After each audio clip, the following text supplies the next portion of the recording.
홍성욱 교수님 같은 경우에 인터뷰에서 굉장히 인상적이었던 부분은 과학과 가치에 대해서 말씀하신 부분이었는데요. 사실 제가 뭐 프리뷰에서도 말을 했지만 저는 과학이 굉장히 딱 떨어지고 수식으로 다 표현되고 이런 뭔가 논란이 없는 그런 점에 매료됐다고 말씀을 드렸었는데, 사실은 홍 교수님과 얘기하면서 제가 가장 큰 깨달음을 얻은 것은 과학은 그런 것이 아니다. 과학은 논쟁의 대상이고 과학은 진리가 아니고 그런 지점이었거든요. 그래서 그런 것을 홍 교수님이랑 얘기하는 게 굉장히 즐거웠는데, 그거 이상의 홍 교수님은 과학 자체가 어떤 인간에게 가치를 줄 수도 있다는 이야기를 하신 거예요. 그래서 저는 그 지점에서 이제 한 차원 더 놀랐는데, 이제 과학 철학의 관점에서 보자면 어쨌든 인간이 만들어낸 어떤 사고 체계이기 때문에 그 관점에서 본다면 우리가 과학으로도 가치를 추구할 수 있다는 지점, 그것에 대해서 평생에 거쳐서 고민하고 계시다는 그 지점이 굉장히 인상적이었습니다. 장강명 작가님 같은 경우에도 이제 사실은 제가 인터뷰를 하면서 놀랐던 것은 이 인터뷰 이들 사이에 어떤 공통적으로 흐르는 생각인데요. 이거 자체가 장강명 작가님 같은 경우도 우리가 인간다운 과학에 대해서 논의를 할 때 우리는 과학에 대해서 모르는 게 아니라 인간다운 게 뭔지 모른다. 그 얘기를 하셨거든요. 이제 그 얘기가 사실은 되게 중요한 얘기라고 생각하고, 우리가 과학은 그냥 눈에 보이고 뭐 진리라고들 하니까 그냥 배우기 쉬운 거지만, 우리가 인간다운 게 뭐냐라고 했을 때 그거는 이제 인간의 삶의 가치 이런 거랑도 맞닿아 있기 때문에 무엇이 좋은 삶이냐, 어떤 게 인간한테 가치 있는 거냐, 이런 것을 묻는 게 그 어느 것보다 중요하고, 그래서 지금 이렇게 과학기술이 막 빠르게 발전하는 이 시점에야말로 그 어떤 삶이 좋은 삶인지에 대해서 모든 학계와 모든 인간의 지성을 총동원하여 그거부터 논의를 해야 된다. 그 말이 저는 되게 인상적이었습니다. 윤송희 이사장님 같은 경우에는 기업가로서 사시면서 그런 어떤 가치에 대해서 이미 방향성을 어렸을 때부터 좀 정해놓으신 것 같았어요. 그래서 어린 시절부터 일관되게, 어린 시절이라고 하기에는 조금 제가 뭐 하긴 하지만 한 인공지능 전문가로서 한 20년 정도 전부터 인공지능의 윤리를 강조하신 부분이 그런 어떤 이미 가치를 정해놓고 자신의 어떤 기업가로서의 사적인 이익보다는 공적인 이익을 더 추구하시는 그런 모습을 봤을 때 어떻게 그렇게 좀 어린 나이부터 그렇게 가능하냐고 제가 질문을 했을 때 나는 그런 삶이 더 멋있다 라고 말을 하는 그 지점이 있었는데, 저는 그게 되게 멋있다고 생각했습니다. 그래서 그 말이 두고두고 마음에 와 닿았고, 이제 그런 말 속에서 이 사람이 한 20년간 되게 꿋꿋하게 이런 가치를 지켜왔기 때문에 이런 말이 그냥 이렇게 서슴없이 나오는구나, 이런 생각을 하면서 굉장히 인상적이었던 부분이었습니다. 인터뷰를 마치고 이제 제가 생각하게 된 인간다운 과학은 과학의 신화를 벗어나는 데서 시작한다라고 생각을 하게 됐어요.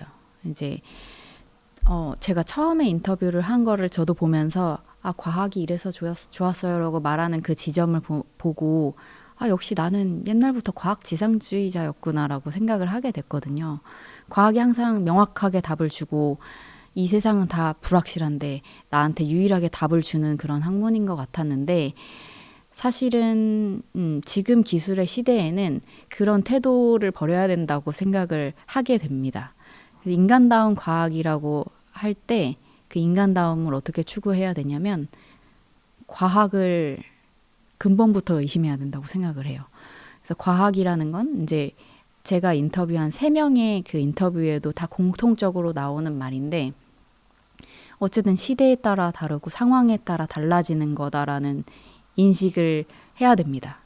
그래서 뭐 과학이나 기술이 이렇게 발전을 했고 예를 들면 AI를 만드는 개발자, 이거 뭐 AI가 한 거라 인간은 몰라 라는 말은 통하지 않는다는 거죠. 그 안에도 보면은, 들여다보면은 다 인간이 결정한 일들이고, 인간의 어떤 편견이나 그 시대의 선입견이나 그 시대 상황 같은 게 다 접목된 거기 때문에 그거 자체를 우리는 의심을 할 수 있어야 되고, 기존의 과학은 소수 엘리트, 저도 사실은 물리학과를 나왔기 때문에 과학이라는 거는 진짜 천재 몇 명이서 만든 어떤 체계라고 생각을 했었지만 그 생각 자체가 잘못된 거고, 사실 과학은 그냥 누구나 다 얘기할 수 있어야 되는 어떤 열린 지식 체계라고 받아들여야 된다. 그게 인간다운 과학의 출발이다라는 생각을 하게 됐어요. 작년에 이제 안식년을 들어가기 전까지는 저는 이제 완전히 사회적자에만 매몰돼 있는 사람이었거든요. 모든 기쁨과 슬픔은 다 일과 관련된 일이었고, 이제 일에만 엄청 몰두하는 삶을 살다가 이제 안식년을 지나면서 좀 진짜 내가 이게 원하는 게 맞나? 이게 잘 살고 있는 건가? 라는 것을 처음 생각하고 있을 시기에 이제 아이브 매거진을 만나게 되었죠. 그게 이제 저는 이제 처음에도 말씀드린 것처럼 약간 운명적인 만남이라고 생각을 하는데, 그 아이브 매거진이 이제 제가 그런 고민을 하는 와중에 이제 같이 하게 되면서 제 개인적인 자아를 좀 단단하게 해준 그런 역할을 하게 된 것 같아요. 사실 아이브 매거진을 처음에 만났을 때 아이브 매거진이 표방하는 바가 개인의 시대였어요. 근데 처음에 그거를 봤을 때 무슨 말이지? 개인의 시대가 어떻게 온다는 거지? 라고 생각을 했었고, 이제 편집장님은 저를 만날 때마다 PD님은 꿈이 뭐예요? PD님은 그거 진짜 하고 싶어서 하는 거예요? 이런 거를 계속 물으셨는데, 뭐 14년 차인 PD인 제가 받았을 땐 좀 황당한 질문이라고 생각을 했어요, 처음에는. 왜냐면 나는 이 길을 14년째 걷고 있는 사람인데 나한테 꿈이 뭐냐고 묻는 게 이제 사실은 그런 질문을 저한테 더 이상 아무도 안 하는 거죠. 왜냐면 저는 그냥 그 길을 가고 있다고 늘 생각을 하니까. 근데 그 질문을 받고 또 받고 만날 때마다 그 질문을 하시니까 저도 이제 막 진짜로 고민을 하게 되더라고요. 저 개인적 자아는 이게 진짜 원하는 게 맞았나? 내가 진짜 이거 하고 싶은 게 맞나? 좀 사회적 자아와 분리시켜서 진짜 내가 하고 싶은 게 맞나를 좀 고민을 하게 되면서, 어떻게 보면 개인적 자아를 좀 더 단단하게 만들고, 그렇게 되니까 좀 사회적 자아도 좀 여유가 생기면서 둘의 조화가 잘 이루어져서 지금은 조금 더 풍요로워진 게 아닌가, 이렇게 생각을 하고 있습니다.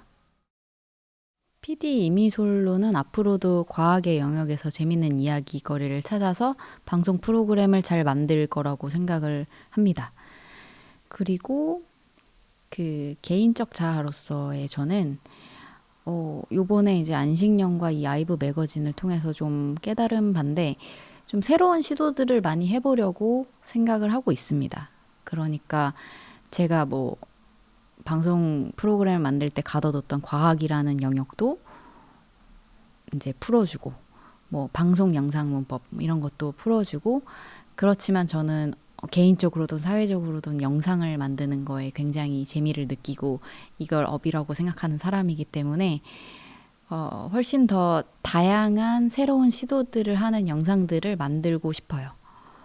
그래서 그 두 가지가 또 서로가 서로에게 영향을 주면서 발전할 수 있을 거라고 생각합니다.